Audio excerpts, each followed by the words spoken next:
Coucou ma chérie. Les émotions que tu ressens après le choc de l'infidélité, d'apprendre que ton partenaire a été infidèle, après le choc, il y a des émotions qui vont t'envahir les unes après les autres, pas nécessairement dans le même ordre que je vais te décrire. Parfois, elles vont intervenir en même temps, donc elles vont multiplier l'intensité parce que tu vas être prise par différentes émotions.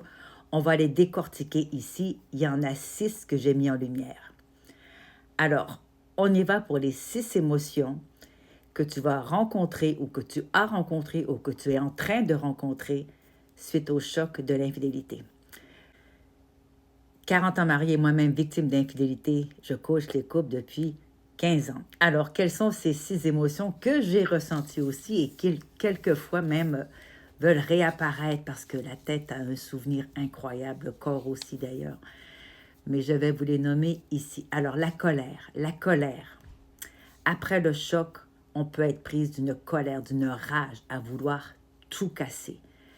Il y a certaines femmes, on va prendre cet exemple-là, peuvent casser la vaisselle, peuvent faire des trous dans le mur, peuvent frapper leur conjoint. Il y a une espèce de rage qui est motivée par le sentiment d'injustice.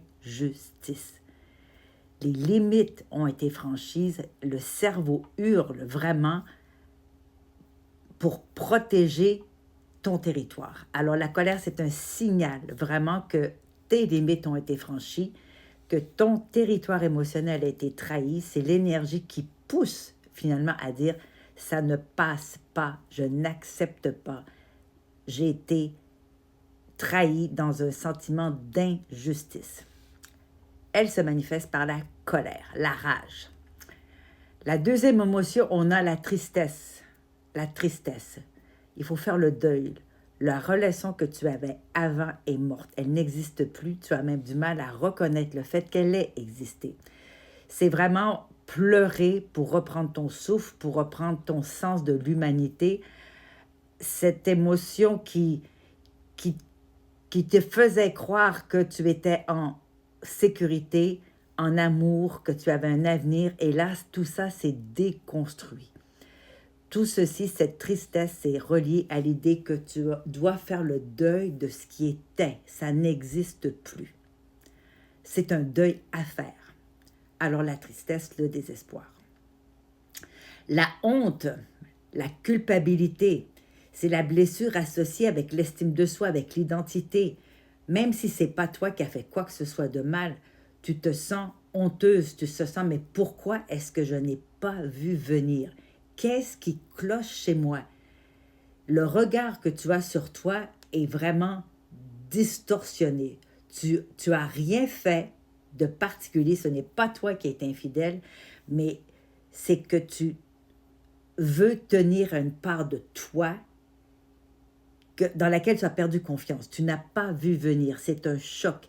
Où étais-tu pendant que ça se passait? Où étais-tu pendant que ça se manigançait? Donc, il y a cette sens de culpabilité, de blessure, de l'estime de soi parce que tu ne te reconnais plus, tu as perdu ta puissance. Il y a la peur. La peur, évidemment, qui vient avec l'insécurité. Que va être mon avenir? Qui suis-je maintenant? C'est associé à la trahison, à la solitude, à la peur de l'abandon. Est-ce que je vais me retrouver seule? Est-ce que tout ce que j'ai construit va foutre le camp comme ça sur une impulse incroyable? Et si ça recommence, si je pardonne et je reste, que ça recommence, est-ce que je suis vraiment seule dans cette relation? Ton cerveau essaie de te protéger, il essaie de ne pas te laisser paralyser, mais tu crains l'abandon et tu réagis dans l'urgence émotionnelle de cette petite fille, petit garçon, qui a peur d'être laissé seul sur le bord de la route. Donc la peur crée l'anxiété, crée vraiment cette insécurité. Où est-ce que je vais? Où est-ce que mon couple est? Où est-ce qu'on en est? Qu'est-ce qui se passe? L'insécurité. Le dégoût est relié évidemment avec la blessure de trahison. C'est la violation de confiance. Je suis dégoûtée envers moi-même. Je suis dégoûtée envers l'autre. Il y a une espèce de rejet envers l'autre et envers toi-même, c'est le corps qui exprime finalement la violation du lien qui semblait sacré. C'est ton corps dit stop, j'en veux pas, je ne veux pas être touché par l'autre, je ne veux pas, je le vois et j'ai envie de vomir, je suis dégoûté par sa présence. C'est une répulsion normale, intense parfois, qui est vraiment avec cette idée de je ne peux pas accepter, mon corps refuse une proximité parce que l'idée que tu as été avec quelqu'un d'autre, que tu m'as trahi, est plus fort que ma capacité à prendre, à te coller, à avoir une relation, à avoir quelque chose de plus intime. Je rebuffe, je refute le couple dans sa totalité, particulièrement au niveau du toucher. Parfois, ça peut faire l'inverse et ça peut réveiller une libido de manière spectaculaire et le dégoût se transforme en espèce de gourmandise effrénée, une espèce de désir complètement fou pour son partenaire parce que c'est ce sentiment de trahison qui transforme le dégoût en gourmandise. C'est assez spectaculaire comme sensation. Et finalement, il y a la confusion, le choc. Hein? Le choc a provoqué un ébranlement de tout le système. Il est fracassé, il est ébranlé, tout brasse. Tout ce que tu croyais être est remis en question. Tout ce que tu croyais vivre, ce que tu croyais qu'était ton partenaire est remis en question. C'est la confusion. Ton cerveau tente de réorganiser la réalité, tente de refaire le puzzle finalement sur le calendrier. Où étais-tu au moment X, Y, Z? Qu'est-ce qui se passait à ce moment-là? Dans quel état d'esprit tu étais? Tu acceptes le chaos comme étant la première étape, là. Et pour retrouver ton sens et pour poser tes choix que tu vas devoir faire dans le temps à venir, eh bien, il y a ce chaos, il y a cette confusion qui précède finalement le retour de la pensée, la stabilisation des émotions, la récupération finalement de son corps et dans l'ensemble de certains pouvoirs sur soi, un certain pouvoir sur sa sérénité. Parce que pendant tout ceci, pendant qu'il y a la colère, la tristesse, le dégoût, la confusion, la honte, la culpabilité, quand toutes ces émotions-là se mélangent ou se succèdent et ou se juxtaposent, ton système, ta sérénité est complètement bafouée. C'est le bordel.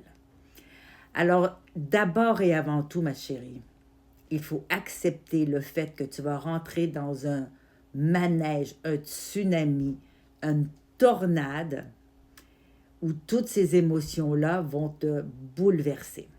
Accepter le fait que tu vas devoir qu'elles te traversent, qu'elles te transpercent, qu'elles te transportent finalement avant de pouvoir les composter, vraiment les composter dans ton corps pour que petit à petit, et là c'est ce que je te dis, je te promets que ça arrive, on vient délester de la lourdeur de ces émotions, les pensées s'atténuent, les émotions, les hauts et les bas se calment, et il y a un calme effectivement qui s'installe après, presque dans un espace de void, de vide. Et c'est particulièrement inconfortable parce qu'on est habitué à vivre des émotions intenses.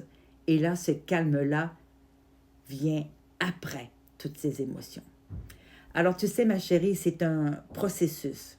Et moi, je suis là pour t'accompagner. Commente. Dis-moi ce qui se passe. Partage. Pèse sur le petit cœur. Mets-le en favori. Reviens-y. Parce que plus tu vas comprendre ce que tu vis, plus ça va être facile pour toi de passer à travers et surtout de donner un sens à tout ceci. Parce que ça n'arrive pas pour rien, ce n'est pas anodin et ça doit pouvoir servir à quelque chose, tout ce bordel, toutes ces souffrances. Alors moi, je te dis, prends la peine de le vivre et on va passer ensemble de l'autre côté. Tu as besoin d'être accompagné, contacte-moi, j'ai vraiment des beaux programmes, des beaux moments qu'on peut passer ensemble pour passer par-dessus tout ça.